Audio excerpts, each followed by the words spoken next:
Bismillahirrahmanirrahim. Assalamualaikum warahmatullahi wabarakatuh. Jumpa kembali Sobat Ewita Farm ya, bersama saya Aris Cupang. Di kesempatan kali ini teman-teman saya mau bahas tentang genetik ikan cupang. Banyak pertanyaan yang masuk, baik itu melalui Instagram saya, @cupangpurwokerto, ataupun via WhatsApp saya, Facebook saya, membahas tentang genetik cupang ya. Dan kali ini saya akan membahas tentang genetik ikan cupang secara sederhana ya, ala saya teman-teman ya. Jadi ini yang saya pakai dalam perkembangan farm ikan cupang saya. Seperti apa? Silahkan teman-teman simak terus video ini dan jangan dilompat-lompatin, jangan di skip-skip supaya informasi yang saya sampaikan ini bisa teman-teman terima dengan sempurna. Dan jangan lupa untuk subscribe, like dan share channel Ewita Farm ini agar bisa bermanfaat buat teman-teman lainnya. Baik Sobat Ewita Farm, saya akan membahas tentang genetik ikan cupang secara sederhana saja. Jadi teman-teman, yang pertama teman-teman mesti pahami adalah ketika teman mencari indukan, pastikan indukan ikan cupangnya itu bukan satu lubukan ya teman-teman ya. Jadi harus yang beda lubukan. Nah, gimana Om cara taunya kalau itu indukannya beda lubukan? Ini yang tahu peternaknya saja. Jadi pastikan kalau misalnya cari indukan ya, cari peternak ikan cupang yang teman-teman bisa percaya. Minta dicarikan indukan yang beda lubukan. Jadi supaya tidak terjadi inbreed. Ya, inbreed itu kawin sesama saudara satu lubuk.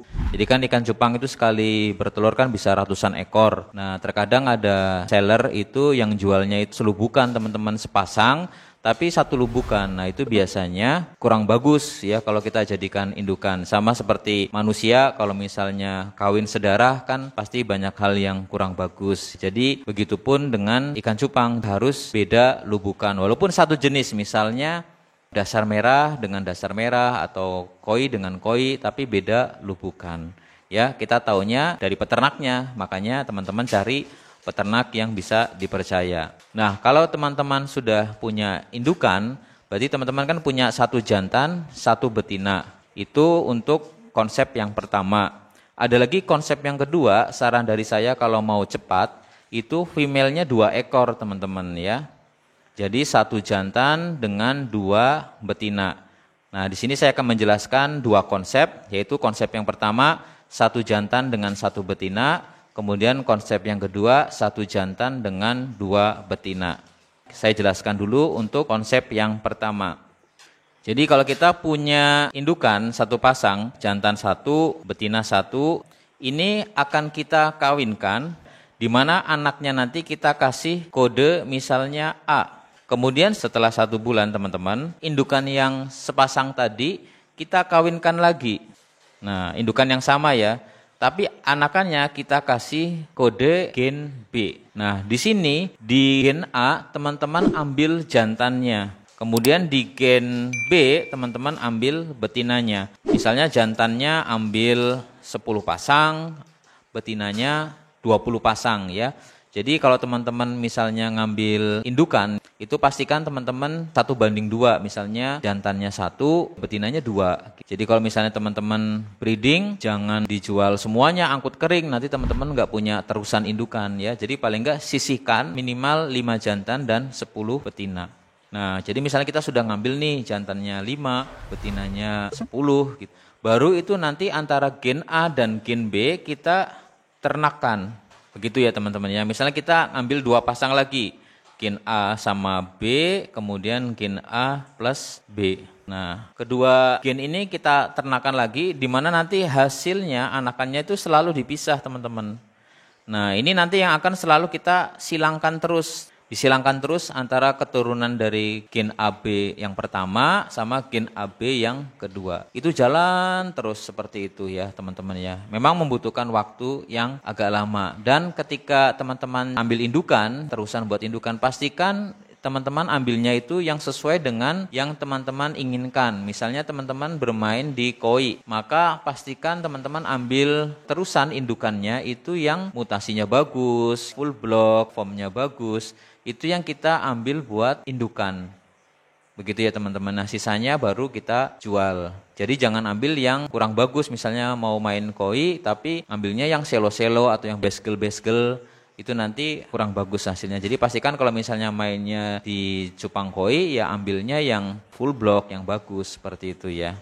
Itu untuk konsep yang pertama, kalau teman-teman punyanya hanya satu jantan dan satu betina.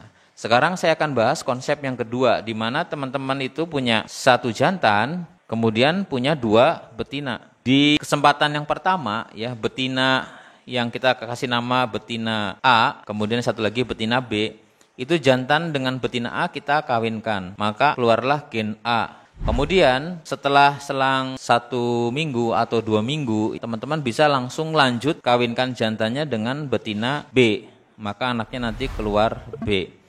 Nah di sini kalau teman-teman punya 2 betina itu lebih cepat teman-teman ya. Jadi 1 minggu atau 2 minggu sudah bisa ternak lagi. Tapi kalau teman-teman seperti konsep yang pertama, teman-teman itu harus nunggu 1 bulan ya, atau paling cepat 3 minggu supaya betinanya itu bisa full telur lagi. Jadi nggak bisa misalnya betina habis dikawin terus selang 1 minggu atau 2 minggu kita kawinkan lagi, nanti telurnya belum maksimal. Jadi paling nggak nunggu 3 minggu atau 1 bulan. Jadi durasi waktunya lebih lama. Tapi kalau teman-teman punya 2 betina, setelah jantannya itu menetaskan anaknya, bisa langsung istirahat sebentar, kemudian lanjut kawin lagi dengan betina yang B. Kemudian anakan jantan dengan betina A kita kasih nama gen A, kemudian anakan dengan betina B kita kasih nama gen B. Nah ini kemudian kita silangkan lagi teman-teman. Misalnya teman-teman ambil 2 pasang lagi, kemudian nanti dikawinkan lagi. Nah itu nanti anakannya selalu silang. Jadi minimal teman-teman itu punya 2 lubukan. Lubukan A dan lubukan B.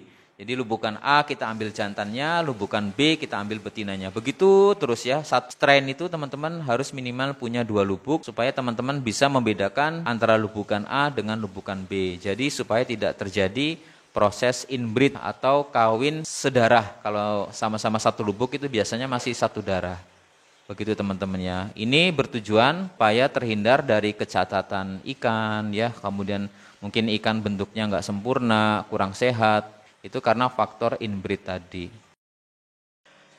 Ya Sobat MBeta Farm, itu tadi penjelasan dari saya tentang genetik ikan cupang ala saya ya. Itu genetik yang paling sederhana menurut saya ya. Walaupun di luar masih banyak teori-teori lain ya, mulai dari ada F1, F2, F3 dan seterusnya.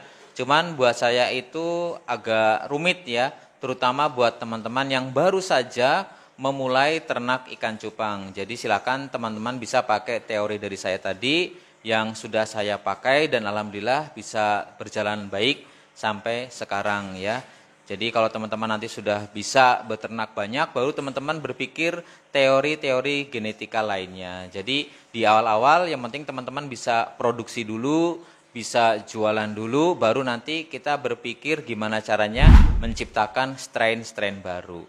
Begitu ya teman-teman ya, misalnya ada pertanyaan atau hal yang kurang jelas, silakan teman-teman bisa via Instagram saya @cupangpurwokerto atau Facebook saya Aris Cupang. Terima kasih sudah menyaksikan. Wassalamualaikum warahmatullahi wabarakatuh.